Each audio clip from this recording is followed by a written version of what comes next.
What's up, everyone? Psyched to be back. Episode number 5 of The Movement Athlete. And I honestly had my doubts if we were even going to make it past episode 2, so 5 seems a little crazy. Clearly, we're climbing.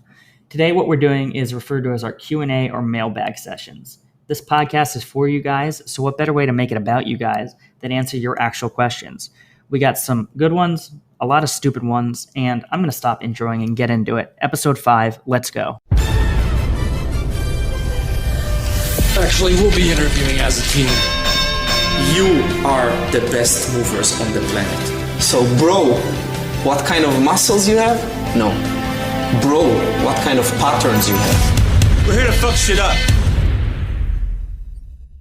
All right, episode 5, Movement Athlete. I'm Dr. Wes Hendricks with John Lindsay. John, what are we doing today? We're going to call it a mailbag, a little Q&A we got from Instagram. So this is our 5th episode. If you haven't listened to those previous 4, please go do so. We interview each other, just going over our backstories. And then the other 2, I do kind of a deep dive on programming mobility, and Wes does a little deep dive programming strength work. So if you haven't listened to those 4, go check those out as well. But today we're just answering a bunch of questions from listeners. So all right, let's get after it. Yeah, we'll get into it. So why don't you start it off? All right, I'm going to give you a softball one to start here. We'll get us warm here. So how old are you? I'm 32. That is an easy one. Yes. I had to set us up for success. I'm 34, and John and I have come to discover our birthdays are basically, what are they, 2 days apart? You're the 18th, right? Yeah, 18th, and you're the 20th. I'm the 20th. Yeah, one day we'll have a badass party on the 19th. Okay, perfect. All right, so the first one that the listeners may be interested in, but then again, people might be interested in our age. How do you combine mobility work, mobility focus, and strength work? So how do we kind of blend the two simultaneously? And it's good. This is a good one because we're going to have different perspectives on it. So for myself personally, I do strength work and mobility work essentially on different days. I do some strength work where I'm training through like really big ranges of motion, but I don't really think of that as mobility work. My mobility days are front split, middle split, back bridge, and dragon squat. I think of those as like my separate mobility sessions. Nothing wrong with pairing mobility with strength work. I just have kind of those larger goals, and I have the free time to be able to get them in. So I find I have greater success if I do them in separate sessions like that. So you're prioritizing mobility is what it sounds like. Yeah. That's what is it safe to say that's what you're more interested in? I don't know if it's what I'm more interested in. I just think I enjoy that practice of it too. I'm going to make time to do both of them. So it's, now, and I like honestly having them separate because they don't end up being like terribly long sessions. Like my longest mobility session might be like a 50-minute middle split session. Yeah. And 25 minutes of that is resting. So it's not like it's just recovering between like book holds and stuff like that. So you find you can just put more focus or awareness into each one of the movements when you're doing it as a separate session? Yeah, totally. Then if you were combining it with strength work or you were doing a bunch of mobility stuff all in like a 2-hour session. Yeah, I think there's something to be said about less is better or less is more there in that case. And the results kind of speak for itself with what you've been able to accomplish with that. So obviously I'm prioritizing strength, and for the majority of my athletes, that's what I'm focusing on more, with mobility kind of being a secondary component there. So we're doing mobility work to improve the range of motion of our strength movements, but by no means is the amount of time I'm spending with my mobility or with my athletes going to be enough to get a head to toe, or middle split without specifically focusing on it. So the way I like to split it up in my head, on lower body strength days, the C section or the ending movements of the day, I'll have mobility work. So maybe I'll have one-legged good mornings with Jefferson curls. So I'm getting, no, those are both hamstrings. So that's not what I want. I'd be doing one-legged good mornings for hamstrings and maybe a loaded lunge for hip flexor. So I'm getting both sides of the joint there. And those would be beginner movements that you would start with anyway if you wanted to go down, a head to toe or a middle split or a front split. So, I'm definitely touching on it, but not to the extent you are. Same thing with upper body day. On a pull day, I may finish with some internal rotation work or shoulder flexion work, because I think they just go good with pull-ups, because pull-ups are both shoulder flexion and you're going to have internal rotation.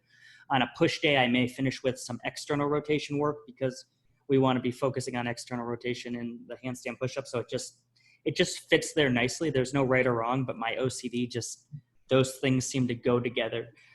So that's how I do it. And once again, that's why why I don't have balls to the floor yet, and John does.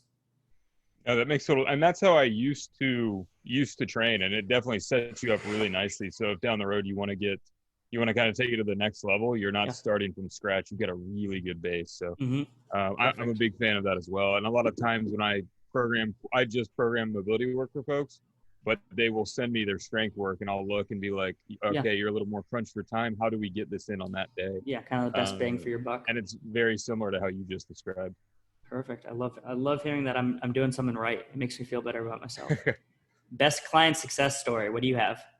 So on the previous one we recorded that didn't get recorded, I forgot about this guy. So I'm changing my answer. There's a guy good. I train at Ford where I work in person, and he's 78 years old now. And I've been working with him since I think he was 74. So we've been working together for a while. And his wife basically had to twist his arm to work out with me. She had worked out with me for a year prior to that. Okay. And I mean, he's obviously getting a little older. She's like, you got to do it. You got to do it. And this guy, I mean, he wasn't in bad shape by any means. Definitely like walked on a regular basis, played golf on a regular basis, bike rode, like was generally an active person. Okay. But when he started off, we were probably deadlifting like an 18-pound kettlebell. We were using like the assisted pull-up machine with like half body weight to get him to do some pull-ups. This guy now can bang out 4 sets of 5 clean reps. Okay. Chest to ring on chin-ups, and can deadlift 1.5 body weight for 4 sets of 8 reps. Okay. One arm chin-up coming soon from this guy?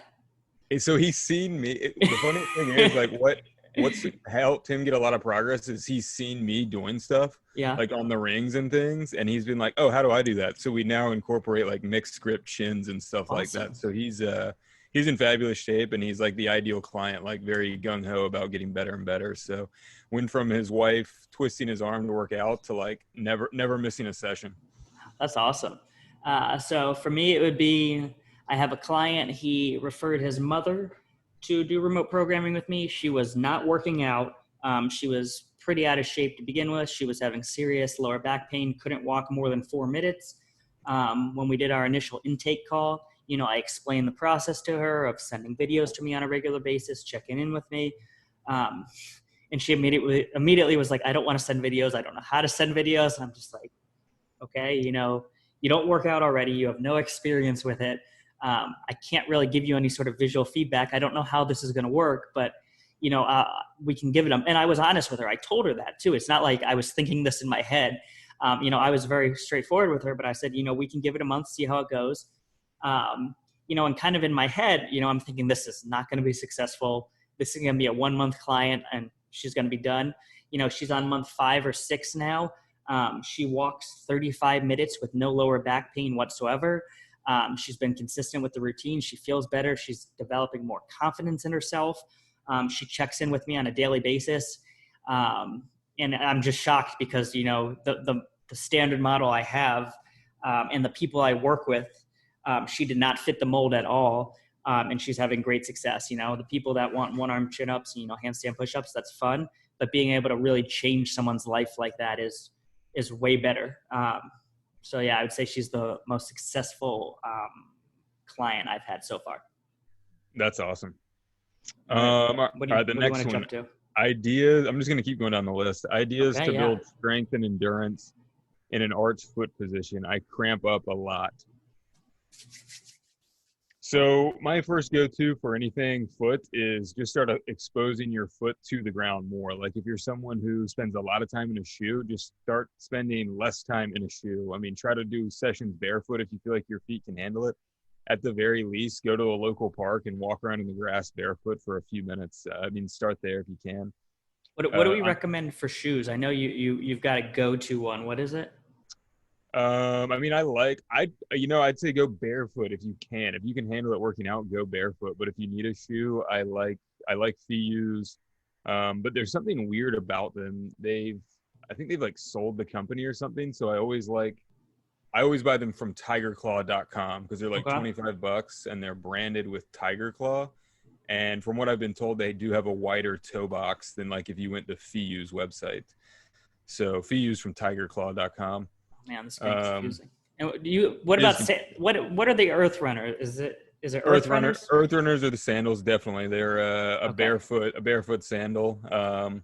I knew there So was that something you Yeah, promoted that would there. be a great segue. If you didn't want to walk around barefoot somewhere, get a pair of those. And when you're doing non-athletic things, just walking around, rock something like that. Um, but again, just expose your foot to the ground more. If you're someone who wears shoes inside, which is sadly a lot of people, you've got to stop doing that. That's a huge one. But on top of that, as far as like drills and stuff go, I would just start doing single leg things. Like it could be things like lunges, single leg squats to a box, or just single leg balancing, single leg hinges. All that stuff is really going to build endurance and strength in the bottom of the foot. So I'm going to piggyback off that one. So on top of going the barefoot there, I would definitely recommend getting a low profile shoe. So you're not walking around in cushy shoes all day or wearing dress shoes. There was a bout where I was wearing dress shoes when I lived in Boston because I just had to look fashionable. And man, within a couple months, I was walking around, especially on the uneven streets in Boston. I was developing foot pain, knee pain, back pain. It was terrible. And most of my life I've spent in skateboarding shoes. So you can get a very low cost, low profile shoe. So you don't need to invest in like some of those more expensive brands if you don't want to.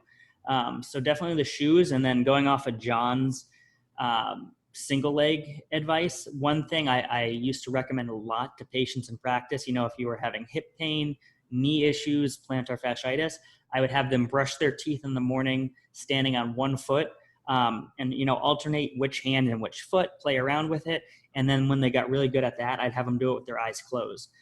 Make sure you can't fall into anything. I'm not taking responsibility if someone bails brushing their teeth with their eyes closed, but it's amazing what that can do. So I've just kind of built up or elaborated on John's ideas. So he really came up with the good ones here. Yeah, we'll just put all those habits into your lifestyle, and over time the foot's going to get stronger.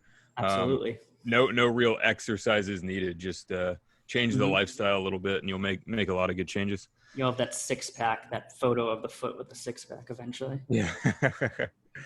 All right. Do you guys do any sort of energy system development? So I'm taking that as like aerobic work. Yeah. What do you do? Because I know you do kind of have an aerobic practice. Yeah. So I go back and forth on this one a lot because I do jujitsu, and jujitsu is very taxing. And, I always ask myself, could I be better at jujitsu if I do more aerobic work? Like, could I increase my endurance so I could roll harder and dedicate more time to it? But then the flip side of it, this argument or a conversation I have with myself is that time I'm spending doing aerobic work, why don't I just spend doing more jujitsu so I can be more efficient at the act of jujitsu? So I don't do any sort of single modality like running, rowing, assault bike, anything like that. I just do the activity more.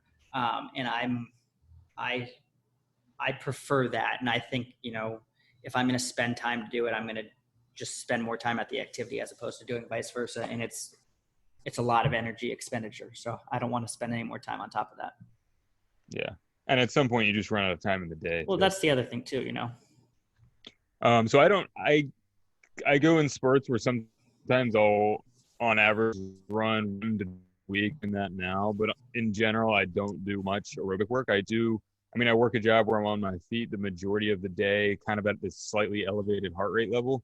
So I think I am getting some sort of like zone 2 almost adaptation out of that. Cause I'd say 12-ish hours of the day I'm on my feet moving around. Yeah.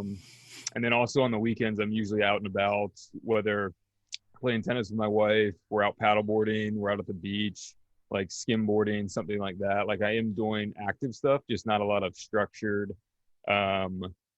stuff I'm timing or stuff I'm really calculating. But I do spend some time at some sort of aerobic output level. And honestly, it's like, why does someone need to do that stuff? Do they need to do it because they they only have the small window in their day to do something to elevate their heart rate. Well, you're using, when you have free time, you're out and about doing these activities for fun. You're on your feet all day. So, it doesn't sound like you need it. And I'm sure, you are as healthy as someone doing structured energy system training on a regular basis, whatever that even means. We'll never know. Yeah. What healthy actually is, who knows? Yeah. How do we deal with injuries, and do you have any problem areas? So how do you like to deal with injuries? I mean, I don't have any problem areas at the moment, but I definitely go every now and then. I get something wet. Maybe I've strained my hamstring just a little bit from trying to do whatever hamstring work I was doing a little too hard, or somewhere else in the body, something. And the biggest thing for me is having the wherewithal to be like, I need to not work out today, or I need to really scale this back. Like, that's the biggest thing, is essentially kind of being honest with yourself. And because if you're someone like Wes and I really enjoy training, it can be tough to be like, okay, maybe if I push through this, it's going to lead to something worse. It's not going to, I should probably stop today, because if I do push through this workout, I could injure myself, and then, oh shit, my progress has stopped for a month rather than just a week. So I think just having the wherewithal of recognizing when you're injured and scaling appropriately, whether that's just really regressing movements, not doing a movement at all, and just taking a rest day, just listening to your body and knowing when to scale back. So I basically take next to the same approach on that. And the way I used to explain it to my patients is very similar. It's just assessing what your capacity is for that day and not exceeding the capacity. So the exercise, so I never do any special exercises or rehab or prehab exercises. I'm just choosing a different variation of the same movement. So I'll kind of combine the question here, because it also asked about injuries. And right now I have a wrist injury going on from jiu-jitsu. It's been going on since about November, so I haven't done any hand balancing or handstand push-ups on my hands. So everything's been on the P-bars. I decided to start introducing handstand work back into the program actually this week.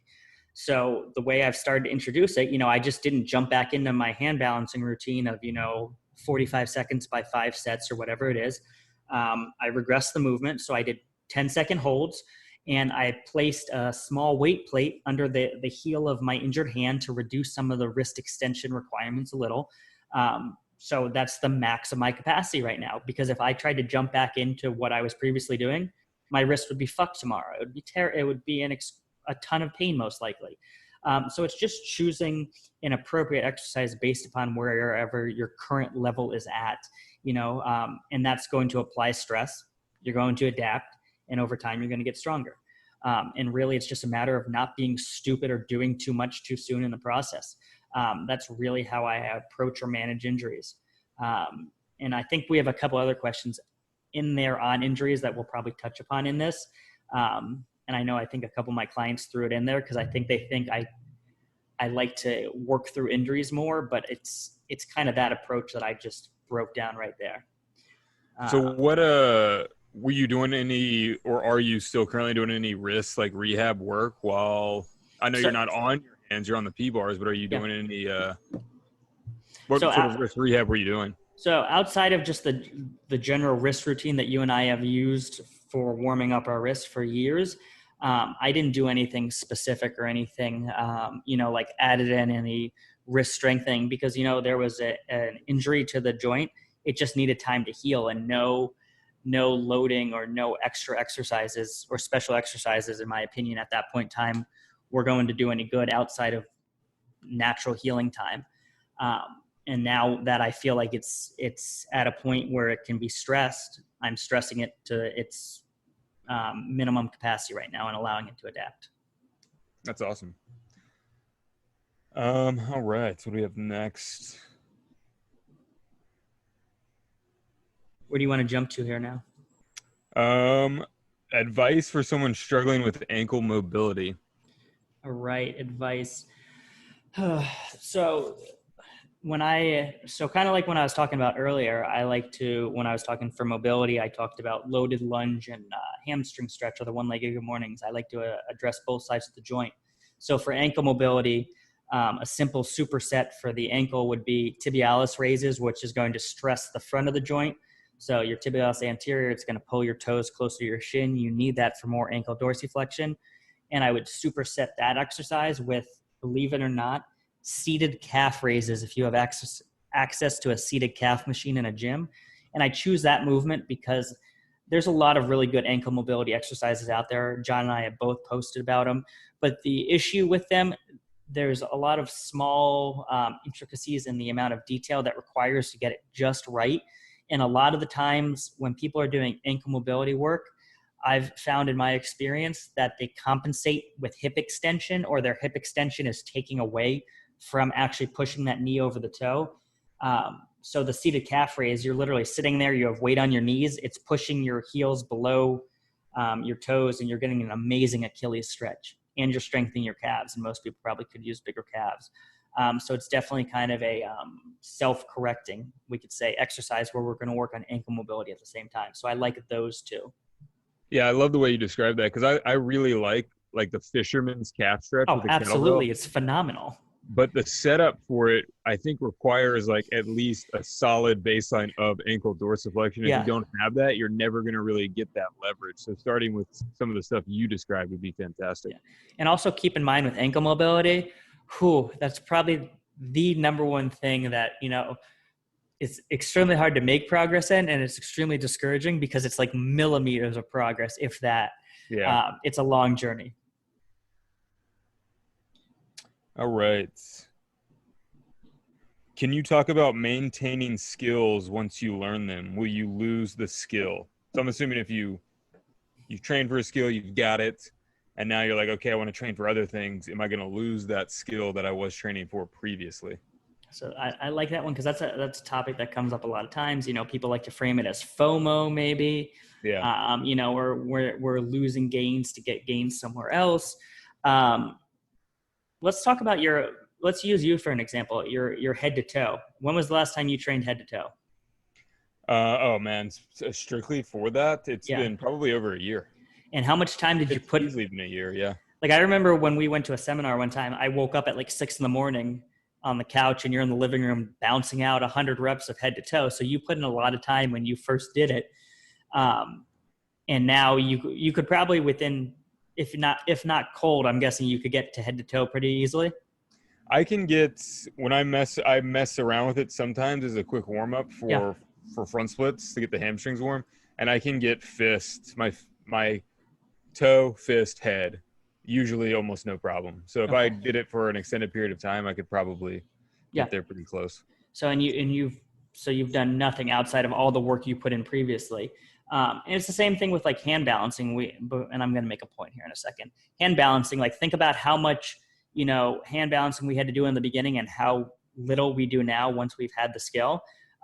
Because we're doing other things that reinforce and maintain it. It's not like you've stopped stretching altogether and have taken up marathon running, and it's not like we've stopped hand balancing. We've just moved on to handstand push-ups and press to handstand. So these skills, they maintain themselves through other skills.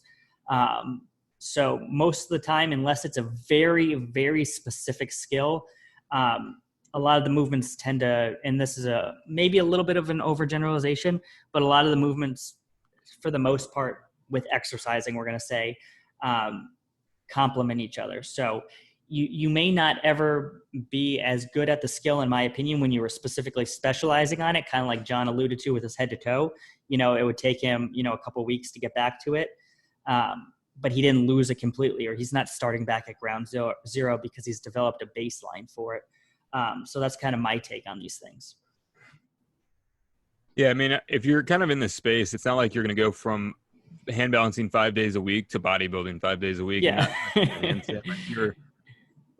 especially when it comes to the strength work, I see this a lot with Wes. Like if he's going from training like handstand push-ups, and then maybe he goes off onto like more planche work, like there's so much carryover there that when he goes back to the other thing, it's minimal loss, if any. Yeah, because everything, it just builds on all itself within the space. Yeah, but that's a good point. If you wanted to take up bodybuilding, maybe you would lose a little bit of it.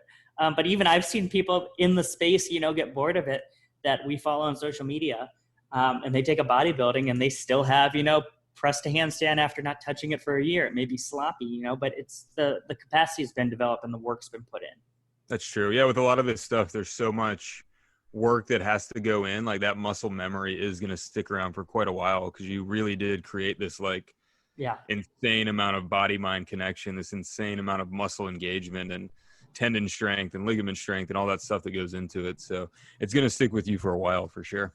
Yeah.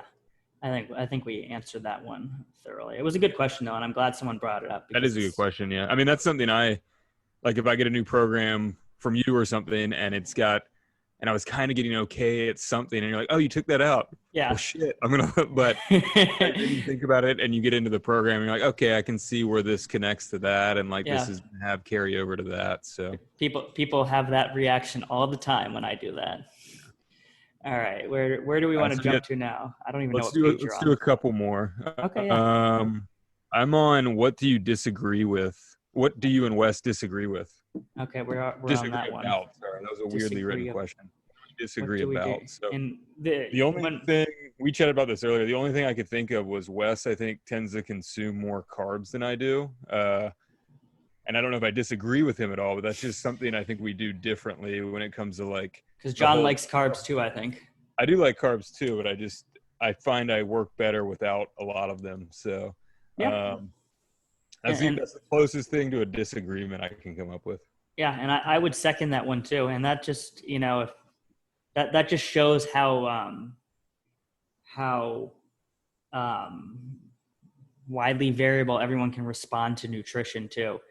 So there's, that's something to take into consideration. But yes, carb consumption, I consume a lot more and seem to work well. Where John, he is not as many carbs as me.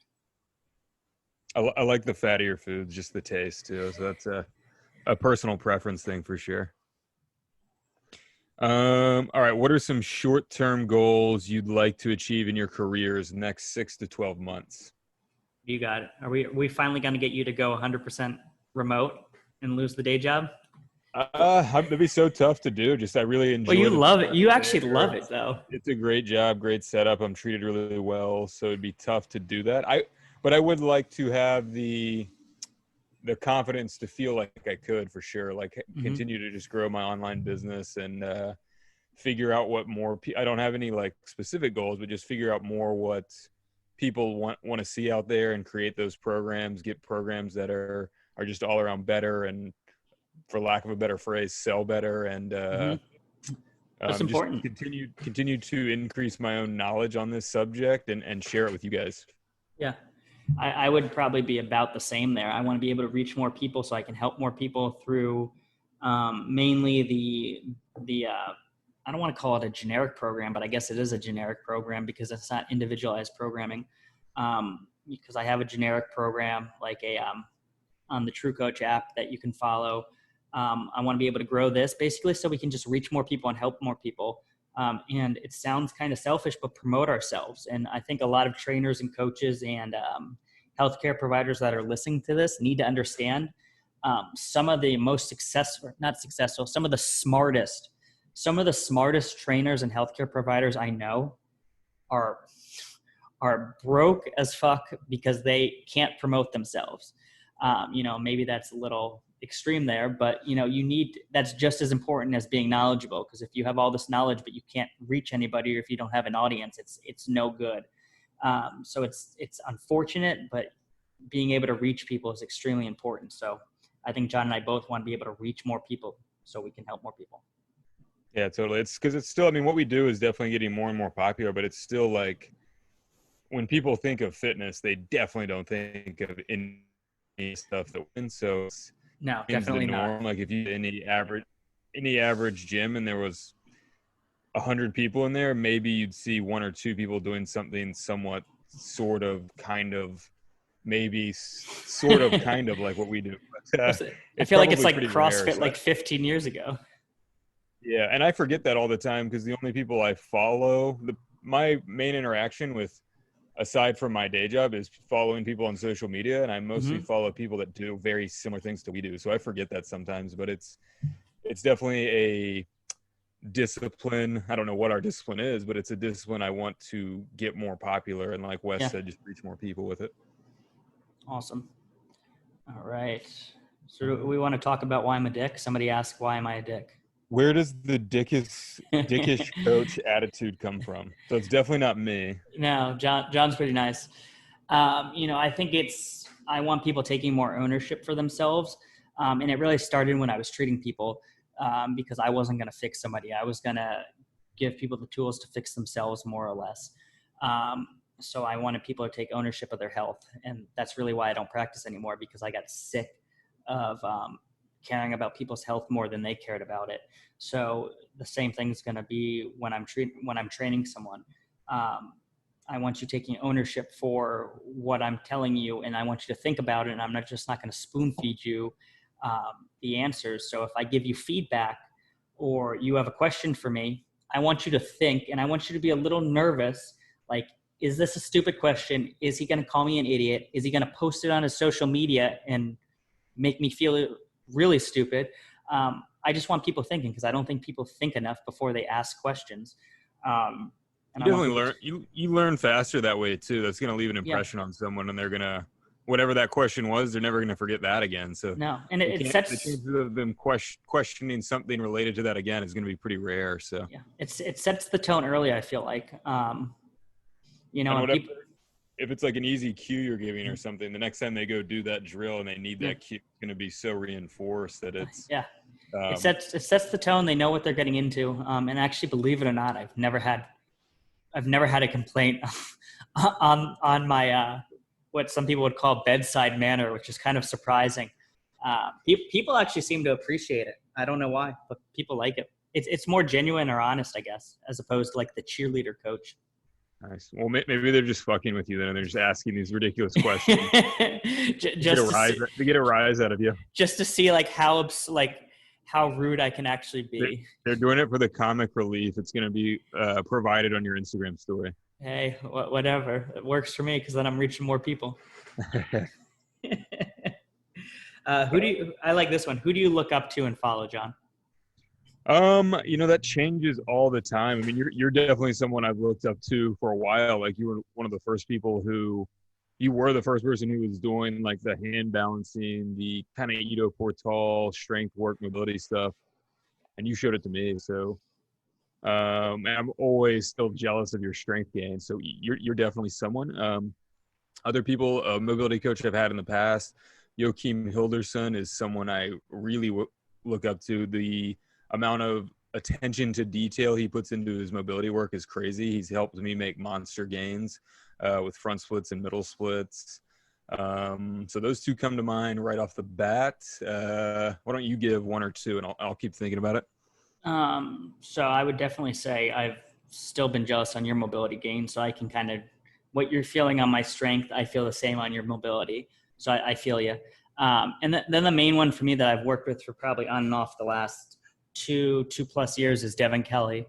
And we've worked on a bunch of different projects together, kind of through my physical practice. And he's been probably the biggest one for me, and the most influential so far. Same thing, just his attention to detail, the way he thinks about things, because it's definitely different than how other people approach it. So it's nice to see a different approach, but a different approach, not just for the sake of doing something different. It's also an effective approach.